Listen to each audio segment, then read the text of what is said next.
Very good morning to all of you. आज है उदयपुर में हमारा डे 2 और आज हम देखने वाले हैं द सिटी पैलेस।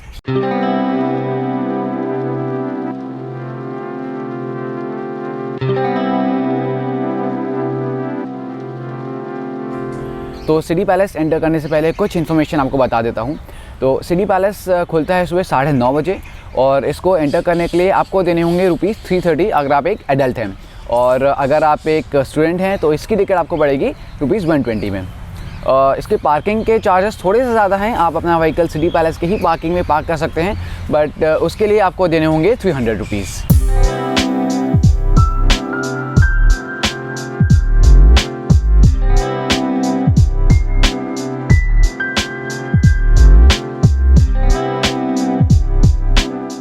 तो ये लोकेटेड है उदयपुर की सबसे फेमस लेक के किनारे, लेक पिचोला। तो सिटी पैलेस का कंस्ट्रक्शन स्टार्ट करवाया था महाराणा उदय सिंह ने, जो उदयपुर के ओनर थे ईयर 1553 में, और इसको 400 साल लगे थे कंस्ट्रक्ट होने में। उनकी डेथ के बाद महाराणा प्रताप जो उनके सन थे, उन्होंने इस कंस्ट्रक्शन को आगे बढ़ाया और आज के दिन भी महाराणा प्रताप की 22nd, 23rd और 24th जनरेशन इस पैलेस में रह रही है। तो ये पैलेस बना है एक हिल टॉप पे और वहाँ से उदयपुर सिटी का एक बहुत ही अमेजिंग व्यू आता है। तो जनाब, ये व्हीकल्स चलती हैं सिटी पैलेस में। आप इन व्हीकल्स का यूज़ करके सिटी पैलेस की एंट्री से सिटी पैलेस के मेन गेट तक आ सकते हैं। और ये इलेक्ट्रिक व्हीकल्स हैं, मतलब इसमें किसी टाइप का फ्यूल, पेट्रोल या डीजल नहीं पड़ता, तो ये टोटली पोल्यूशन फ्री हैं।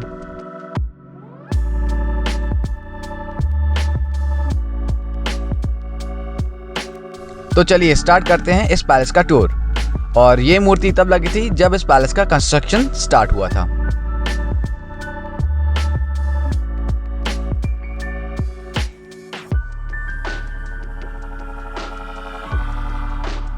यहाँ पे रखे हैं महाराणा प्रताप के ओरिजिनल वेपन्स जो वो उस टाइम पे यूज़ किया करते थे। तो ये है उनका सेफ्टी कवच। लेफ्ट में ऊपर है उनका सेफ्टी शील्ड और नीचे वही तलवार है जो वो उस टाइम पे यूज़ करते थे। और इधर लेफ्ट में उनके बोज एंड एरोज रखे हैं। और भाई साहब, ये सब हैं बहुत हैवी, इनका वेट है अराउंड 25 kgs। तो यार, इस पिक्चर के पीछे एक बहुत ही इंटरेस्टिंग स्टोरी है। होता ऐसा था कि जब भी महाराणा प्रताप वॉर पे जाते थे तो वो अपने घोड़े पे ये डमी एलिफेंट का फेस लगा लेते थे, तो उससे सामने वाले दुश्मन के हाथियों को ऐसा लगता था कि ये एक बेबी एलिफेंट है और वो उन पे अटैक नहीं करते थे।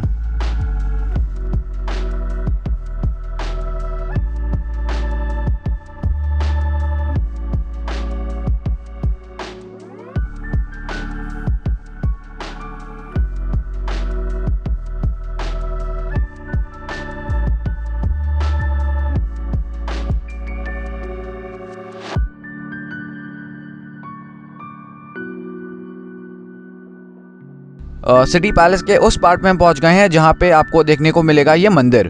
प्रेमशील गोस्वामी का मंदिर था ये, और लोग ऐसा भी कहते हैं कि इनकी वजह से ही कभी पैलेस पे कोई भी अटैक नहीं हुआ। तो चलिए, अब हम पहुंच चुके हैं इस एरिया में जहां पे आप देख सकते हैं एक बाथटब। जी नहीं, ये कोई बाथटब नहीं है। यहाँ पे एक इवेंट हुआ करता था जिसमें जब भी कोई राजकुमार राजा बनते थे तो इस कुंड में 1 लाख चांदी के सिक्के बनाए जाते थे, और जो आम पब्लिक थी, जो आम जनता थी, वो इन सिक्कों को उड़ाया करती थी। तो ये कुंड लास्ट यूज हुआ था 1930 में।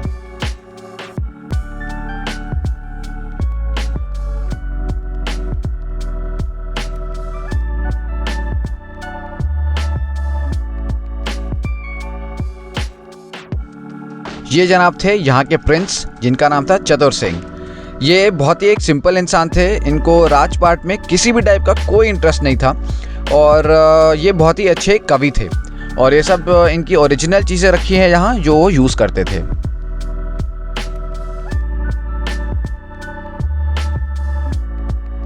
तो भाई साहब, ये पैलेस बहुत बड़ा है और हम ऑलरेडी कितना चल चुके हैं, फिर भी अभी हमें बहुत सारा पैलेस देखना बाकी है।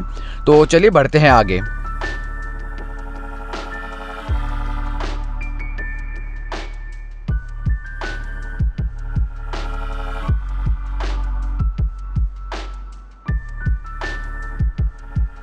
इस समय हम हैं इस पैलेस के 4th फ्लोर पे। ये जो इतने बड़े पेड़ लगे हुए हैं यहाँ पे, इन पेड़ों की जड़ें ग्राउंड फ्लोर तक गई हैं जहाँ से हमने ये सिटी पैलेस एंटर किया था। तो अब आप सोच सकते हैं इन पेड़ों की जड़ें कितनी बड़ी होंगी।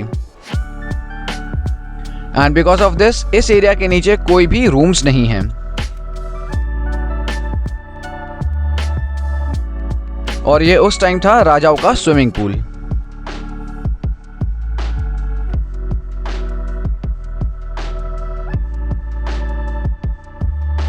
तो जनाब ये फाउंटेन रिसेंटली ही लगा है, पहले नहीं था ये। उस टाइम पे इस कुंड में राजा रानी रंग डाल के होली खेला करते थे।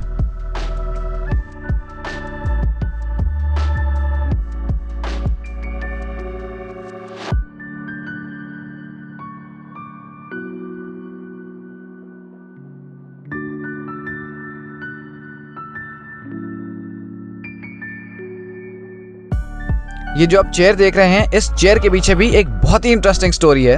तो एक अंग्रेज़ था जिसका नाम था जॉर्ज 5। वो उस टाइम पे इंग्लैंड का राजा था।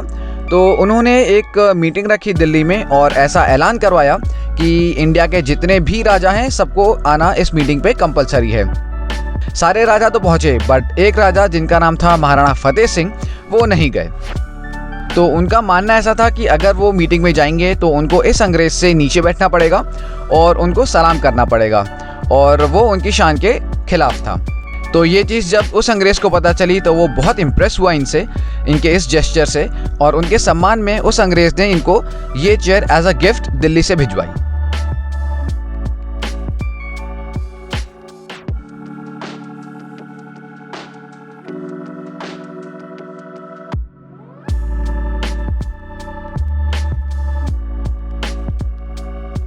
तो अब हम पहुंच गए हैं इस पैलेस के सबसे बेहतरीन रूम में, जिसका नाम है शीश महल।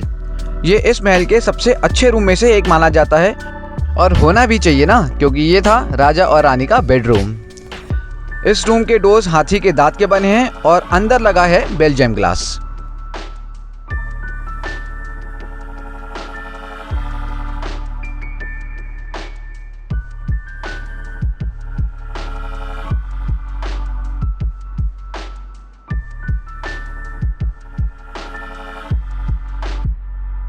और यहाँ पे हैं कुछ बहुत सुंदर पेंटिंग्स। ये बनाई थी उस टाइम के पेंटर्स ने, और आप देख सकते हैं कि उस टाइम के लोग कितने आर्टिस्टिक थे। ये पेंटिंग्स कितनी कलरफुल और अमेजिंग है। उस टाइम पे जो भी एक्टिविटीज़ होती थी, लाइक म्यूज़िक, डांसिंग, गेम्स या कोई भी फंक्शन, वो सब इन पेंटिंग्स में आपको दिखाई देगा।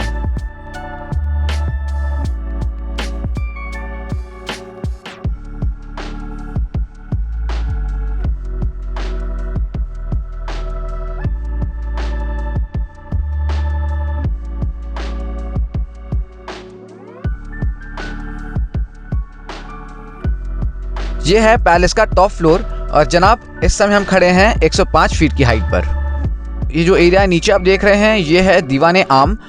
यहाँ से सारे आम लोग, यानी जो आम पब्लिक थी उस टाइम पे, वो इवेंट्स और फंक्शंस देखा करते थे।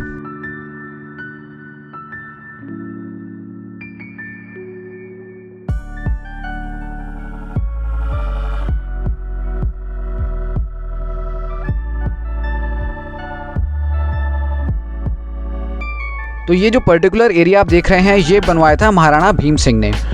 महाराणा भीम सिंह मेवाड़ डायनेस्टी के 26 महाराणा थे, और उन्होंने ये एरिया डेडिकेट किया था लेफ्टिनेंट कर्नल जेम्स टॉड को। जेम्स टॉड बेसिकली एक अंग्रेज़ थे और एक पॉलिटिकल लीडर थे, जो ईस्ट इंडिया कंपनी और मेवाड़ के पॉलिटिकल अफेयर्स जो हुआ करते थे उनको हैंडल करते थे। वो अभी आपने देखा दीवाने आम, ये है दीवाने खास। ये एरिया खास रानियों के लिए बनाया गया था, और सारी रानियाँ इवेंट्स या फंक्शंस यहीं से ही देखा करती थी। ये जो खिड़कियाँ हैं, यहाँ पे अंदर से बाहर तो दिखता है, मगर बाहर से अंदर कुछ भी नहीं दिखता। थोड़ा सा ही आगे बढ़ने पे हमको मिलता है ये एरिया। ये रूम उस टाइम राजाओं का एंटरटेनमेंट रूम था। यहाँ पे वो बैठ के हुक्का पीते थे और शतरंज जैसे खेल खेला करते थे।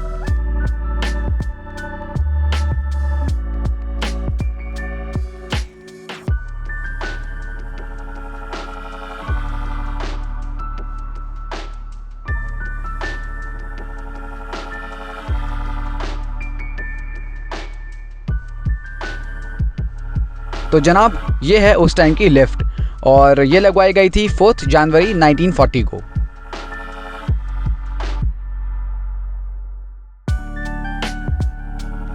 जगत सिंह 2 ने बनवाया था ये एरिया, बोलते हैं प्रीतम निवास।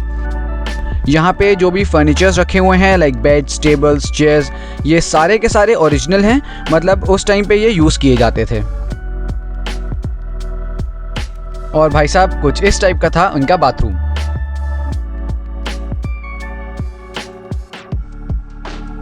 तो यार ये है सूर्य भगवान के सोने की मूर्ति। बारिश के टाइम पे जब भी सूरज नहीं आता था उस टाइम पे सारे राजा यहाँ पे आकर के इन मूर्ति की पूजा किया करते थे। तो हम एक बार फिर से आ गए हैं उस एरिया में जिसको कहते हैं दीवाने खास। तो इस एरिया में जितने भी फंक्शंस होते थे उन फंक्शंस को राजा, ये जो आप जगह देख रहे हैं, यहाँ से बैठ के देखा करते थे और उनकी जितनी भी रानियाँ थीं वो इस जगह से। तो यहाँ पे आप जो ये काम देख रहे हैं ये किए गए थे 1874 में। तो इसमें एक्चुअली किसी भी टाइप के कलर्स यूज़ नहीं किए गए हैं और ये टोटली बनाए गए हैं बेल्जियम ग्लास से।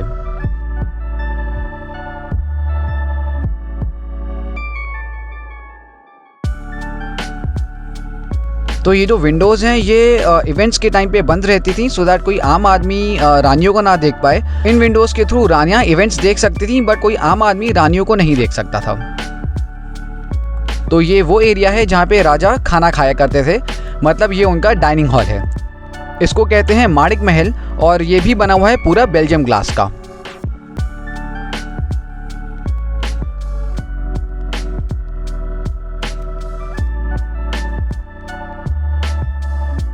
तो यहाँ पे है कुछ किचन की यूटिलिटीज़, मतलब ये सारे बर्तन यूज़ करके महल के लोगों के लिए खाना बनाया जाता था।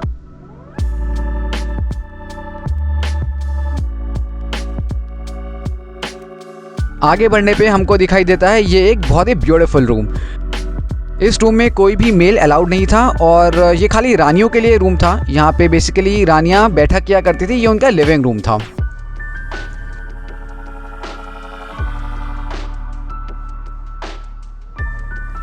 तो अब हम पहुँच चुके हैं इस पैलेस के म्यूज़ियम में।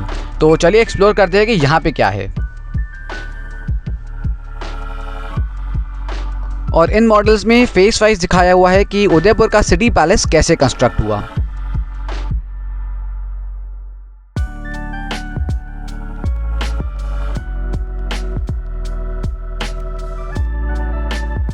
तो पहले के लोग बहुत आर्टिस्टिक हुआ करते थे और उसका एक बहुत ही अच्छा एग्जाम्पल है ये मूर्तियाँ। तो ये मूर्तियाँ लाई गई हैं डिफरेंट एरिया से, कुछ है कुंभलगढ़ से, कुछ है चित्तौड़गढ़ से और बहुत अलग अलग एरिया से इन मूर्तियों को यहाँ पे लाया गया है।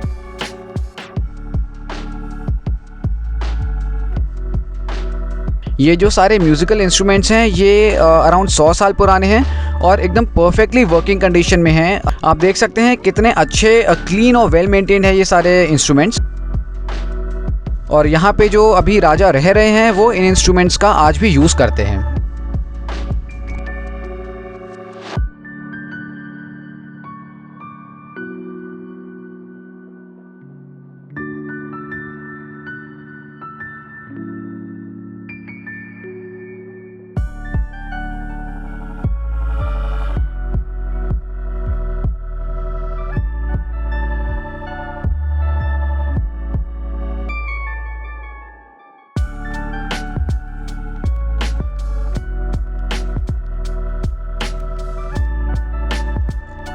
वो जो सामने महल है वो उन राजा का महल है जो अभी यहाँ पे करंटली रह रहे हैं और डेफिनेटली वहाँ पे जाना अलाउड नहीं है।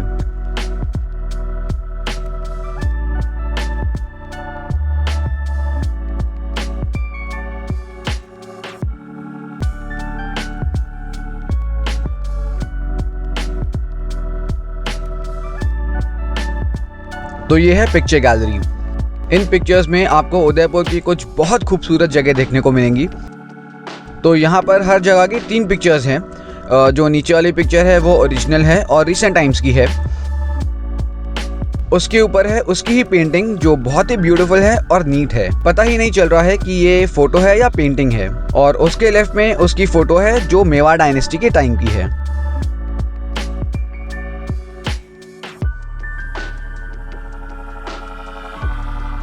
तो अभी मैंने आपको बताया था कि महाराणा प्रताप की जनरेशन्स अभी भी इस पैलेस में रह रही हैं। तो यहाँ पे आप देख सकते हैं कि 3 जनरेशन्स। एक्सट्रीम लेफ्ट में है श्री अरविंद सिंह मेवार, एक्सट्रीम राइट में उनके सन लक्ष्यराज सिंह मेवार और बीच में है उनके ग्रैंडसन हरितराज सिंह मेवार।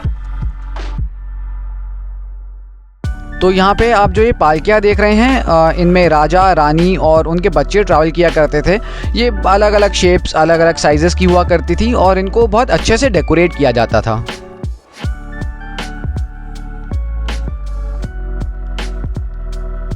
और कुछ इस टाइप के अटायर में रहते थे उस टाइम के राजा, मतलब इस टाइप के कपड़े वो पहना करते थे। तो ये बहुत कलरफुल होते थे और एक बहुत एलिगेंट लुक आता था।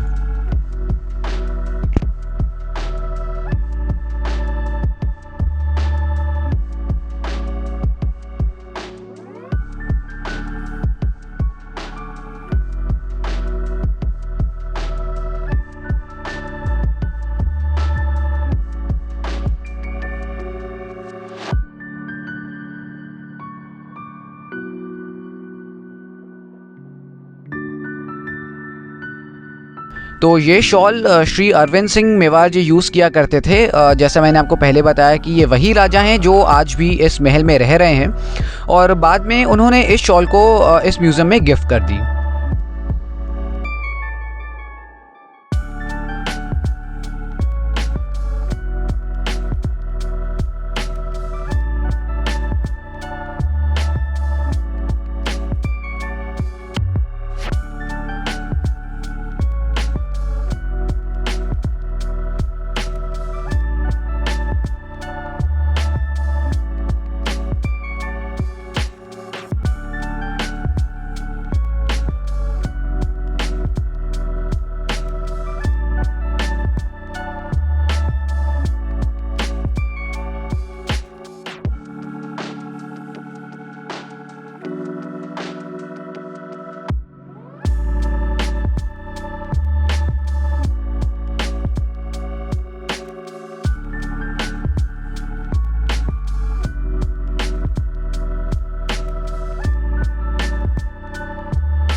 तो इस मंडप पे जो भी आप चीज़ें देख रहे हैं ये सारी चांदी की हैं और ये वही मंडप है जहाँ पे श्री अरविंद सिंह मेवार जी की छोटी बेटी की शादी हुई थी 7 मार्च 2011 को।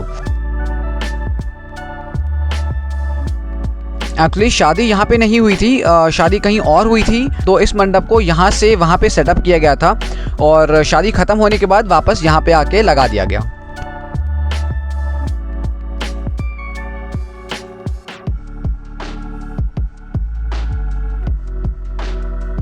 और कुछ इस टाइप की हुआ करती थी उस टाइम पे बग्घियाँ।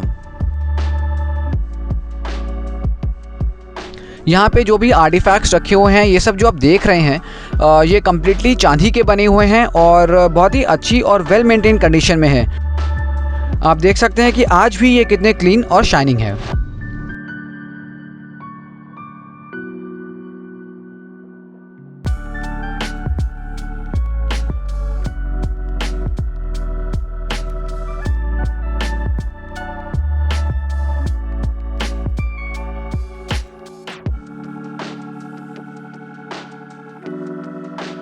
एक राजपूत के लाइफ में घोड़ों का बहुत इंपॉर्टेंट रोल था। ये घोड़े बहुत लॉयल होते थे और खाली 3 कंडीशंस में बैटलफील्ड छोड़ते थे। पहला था विक्ट्री, या फिर डेथ, या फिर अपने वुंडेड मास्टर को सेफ लोकेशन में पहुंचाने के टाइम पे।